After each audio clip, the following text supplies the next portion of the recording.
নিশ্চয়ই স্কুলের স্যাররা আগে থেকে বাচ্চাদেরকে এইভাবে বলছে যে বাইরে যা কিছু হোক তোমরা যাবা না। আমাদের একটাই দাবি যে যে বাচ্চাগুলো এখন মারা গেছে এই বাচ্চাগুলো আগামীতে যাতে আর কোনো বাচ্চা এভাবে না ঝরে পড়ে সেই দিকে সবারই খেয়াল রাখতে হবে। কিন্তু আজকে এই জিনিসটা আমি দেখলাম এখানে এসে যে একজন শিক্ষক এবং একজন গার্জিয়ান একজন স্টুডেন্ট কেন বাইরে আসলো না, কেন আমাদের সাথে শামিল হলো না। এজন্য আমার মানে আমি নিজে থেকে যতটুকু বুঝতে পারতেছি যে উচিত ছিল যে প্রতিটা গার্জিয়ান আমাদের সাথে আসা, প্রতিটা স্টুডেন্ট আমাদের সাথে আসা, আইসা আমাদের সাথে এটা দাবি জানানো। স্কুল কর্তৃপক্ষের সাথে আমাদের ওইভাবে কোনো কথা হয় নাই, তবে আমি যতটুকু দেখলাম এখানে কোনো মানে স্যার যত কটা ম্যাডাম একজনও মানে এরা আসে নাই। যেভাবে এই যে কিছুক্ষণ আগে আমাদেরই একজন লোকের গায়ে হাত তুলছে একজন টিচার, আমরা এখানে আসছি তার জন্য, সে প্রতিবাদ জানাইছে, সে মানে তাকে বলার সাথে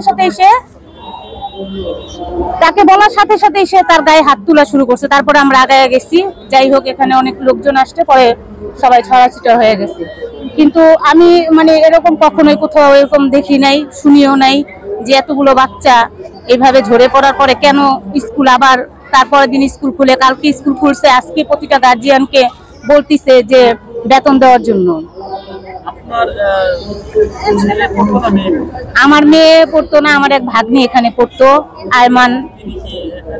হ্যাঁ আনমান। হ্যাঁ ওর বাবা আসছে, মা আসছে, ওর বাবা আসছে, ফুপি আসছে, কত বন্টন সবাই আসছে। পেশা ঠিক এটা করছে এখানে টিচাররা কোচিং করার সময় ও যে ওর স্কুল ছুটি হয়ে গেছিল, ওর টিফিন টাইম ছিল, ও ক্লাসে এখানে কোচিং ছিল, ও ওই কোচিং এ যখন খাবার খাইতে গেছে তখন এই দুর্ঘটনাটা ঘটে। যদি এইভাবে কোচিংটা না করাইতো তাহলে তো বাচ্চা বাড়িতে চলে যেত। হ্যাঁ কোচিং এর জন্য এটা স্কুলের টিচাররা এটা একটা চাপ সৃষ্টি করে বাচ্চাদের উপরে। অনেকের আছে এই ধরনের সামর্থ্য থাকে না, কিন্তু তারপরেও দেখা যায় যে কোচিংটা করতে হয়। এই কোচিংটা বন্ধ করা উচিত, স্কুল কোচিংটা বন্ধ করা উচিত।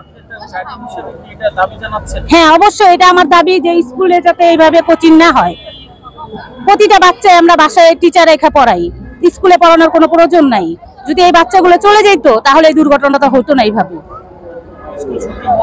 হ্যাঁ এখানে স্কুল দুর্ঘটনা মানে যে যখন দুর্ঘটনাটা হয়েছে তখন ওদের ছুটি হয়ে গেছে বাচ্চাগুলো।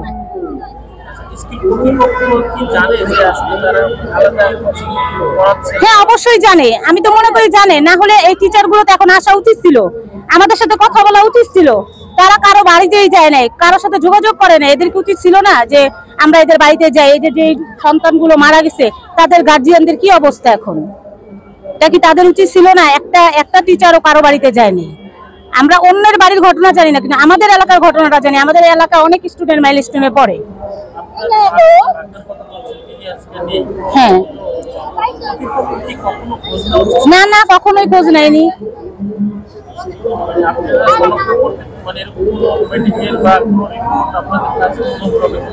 না আমাদের সাথে কোনো যোগাযোগ করেনি।